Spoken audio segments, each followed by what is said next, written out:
Taking C.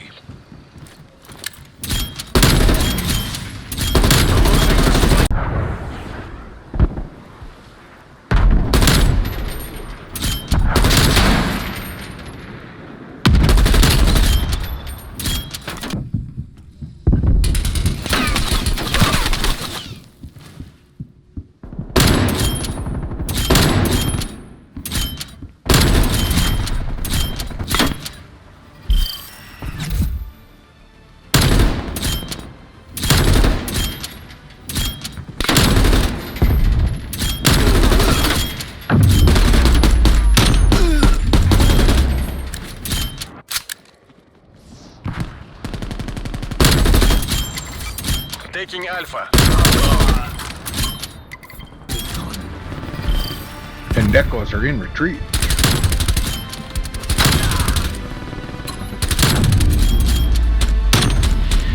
Yep.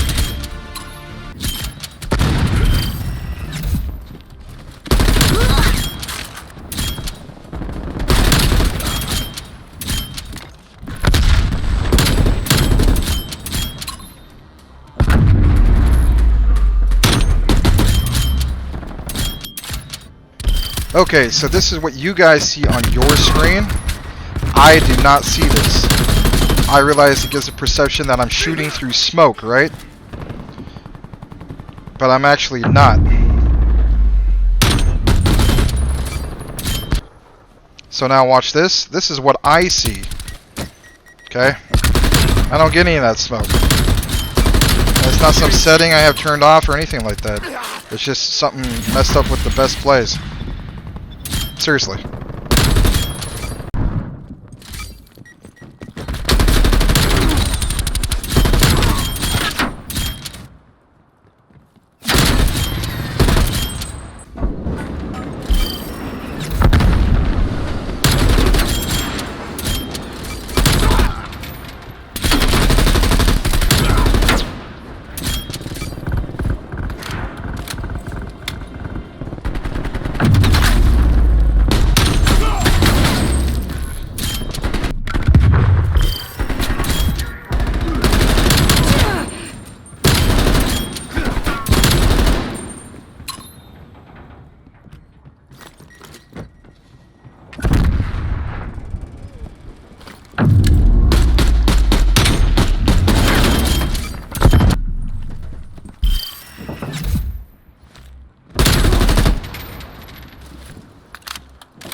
Standing by.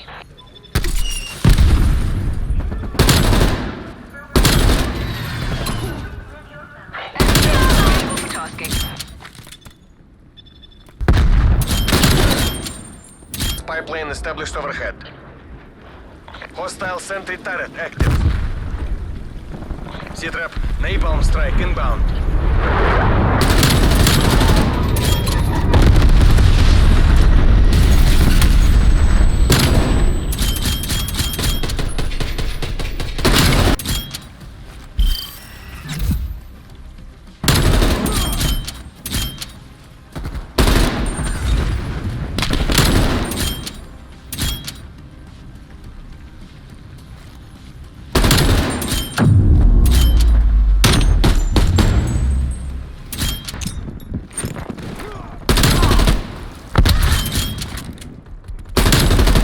There's three of them.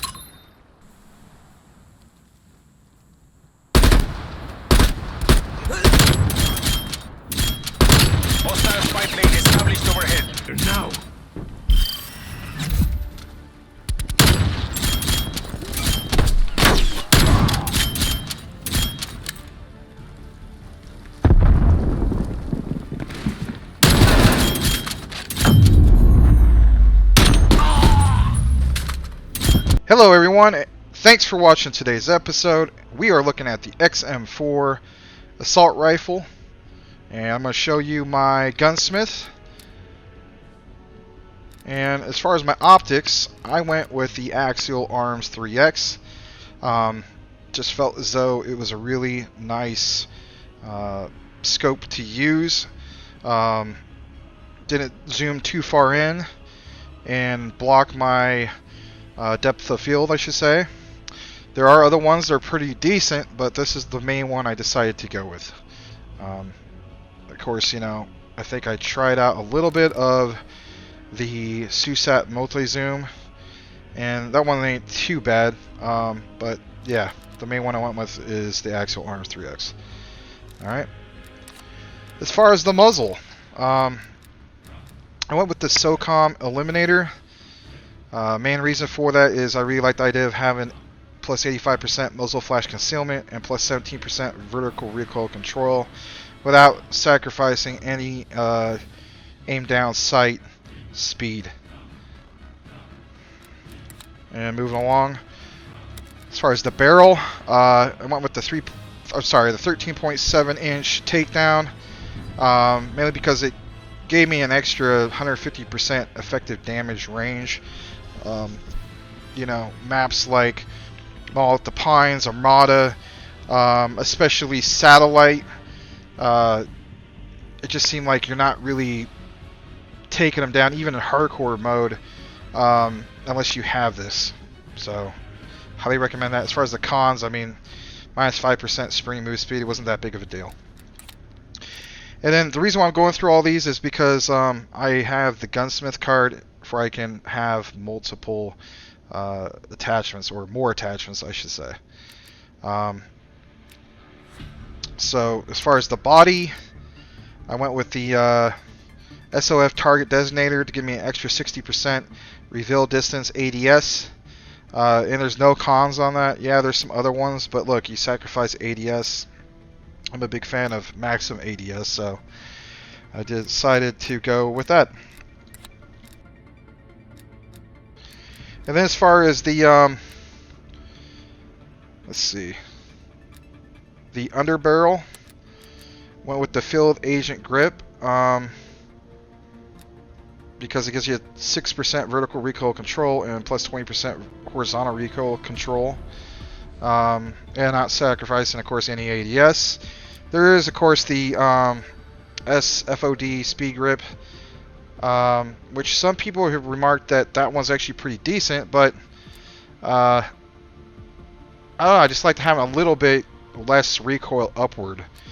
Some people really liked it because they liked the idea that after they stopped from sprinting, the extra 10% while they're sprinting, I should say, not before, but while they're sprinting, they seem to like that. You know, again, it's just up to you. It's your playstyle. But for me, I just felt as though that this was the right choice for me. All right, and then moving along. As far as my magazine, I usually always do this because I don't want to sacrifice any ADS. I always go to the top one. My attitude is you get enough, I should say more than enough rounds, in which you shouldn't need to go with some of these other ones like, you know, the speed mag. I'm sacrificing minus 20% ADS time. I don't like that. Some of these other ones, 50 rounds, you know, that's just not my playstyle. If that's your playstyle, you just want to keep holding it down to get the extra, you know, 10 rounds, you know, hey, go for it. But again, you're gonna sacrifice ADS. So,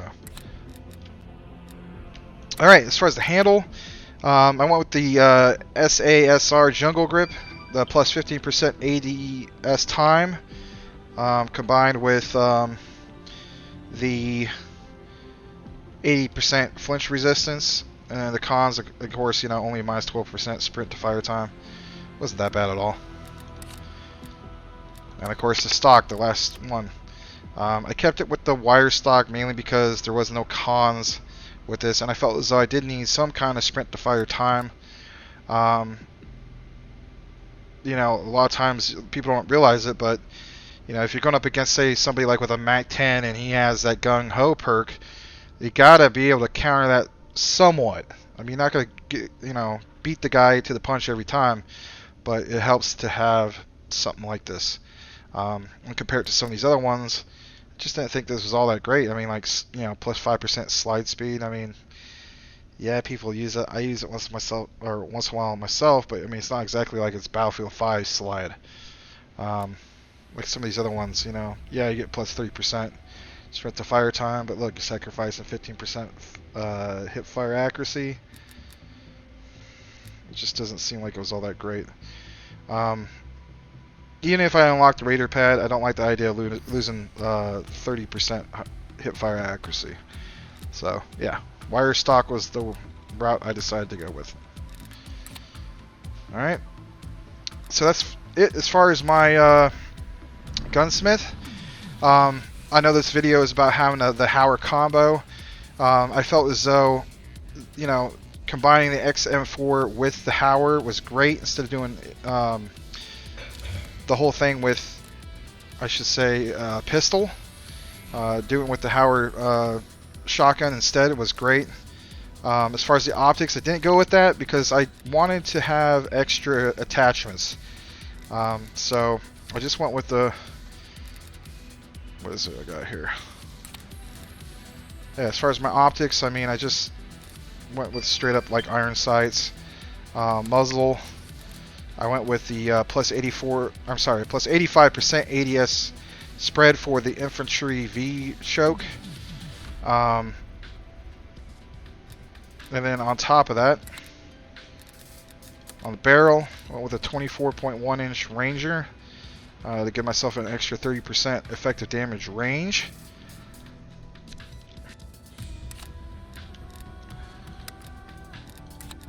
And then as far as the body, I went the steady aim laser because it just really helped. I mean, be able to point, click, shoot. I felt as though you kind of needed the laser. Some people, may disagree with that and might have it memorized where the spread goes. If that's you, then more power to you.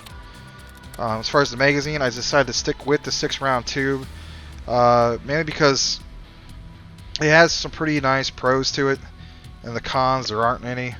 And of course, even if I did unlock the Stanag 8-round tube, I don't like the idea of minus 25% reload quickness. If I'm in a jam, I don't want to penalize myself by taking too long to reload.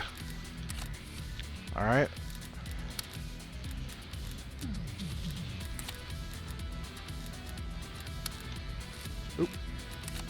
Alright, magazine. Oh, we redid that, sorry. Speed tape. So I go with the speed tape because, I like the faster ADS. There are some other ones that are pretty good, like the plus 90% flinch resistance is pretty good compared to just faster ADS. Like this one, I mean, that's probably going to be like the next one I try to work with. I didn't have this one completely maxed out because I felt as though this video is more focused on the XM4 compared to just the Hauer 77. But this is the weapon I went with as far as the secondary. Eventually I will unlock the airborne elastic wrap. I do with all my weapons. I feel as though having a plus 30% ADS sight time is definitely the way to go, combined with the 90% flinch resistance. As far as that final selection, aim while going prone, I mean, I guess some people do it. They throw down smoke, they go, aim, go prone, and try to shoot people's feet out. But for the most part, those are the two main ones you want to look at. As far as the cons, you're not sacrificing any ADS. You're not sacrificing any hip fire. So I just always felt as though the airborne elastic wrap, pretty much for any weapon, is definitely the best route to go. And as far as the stock, I just went with the shotgun stock because of the plus 10% sprint to fire time. Again, I always felt as though that you needed to have at least a little bit of an extra perk on your sprint to fire to compensate going up against like somebody with a gung-ho perk on their Mac 10, for instance. So there you have it for the most part. I will make a final comment on this. The Hauer 77 combined with the XM4 is a great combo setup. And the reason for that is, for instance, like maps like Express on the train, whether you're going the far left side, middle, far right, your range is perfect for the XM4 with that 3x, what is it, the 3x axial arms to get people at a distance. Of course, you have that combined with what I mentioned earlier with that effective damage range. Was it 150%, I believe?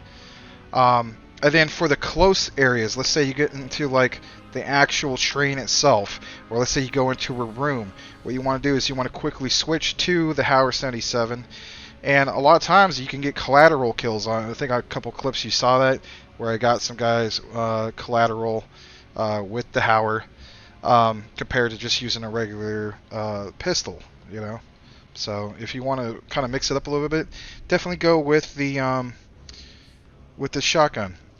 Or if you're working towards trying to get the street sweeper because you need to get 3 kills 15 times on 15 different matches, then I totally would recommend this compared to some of the other ones. So, alright guys, that's about it.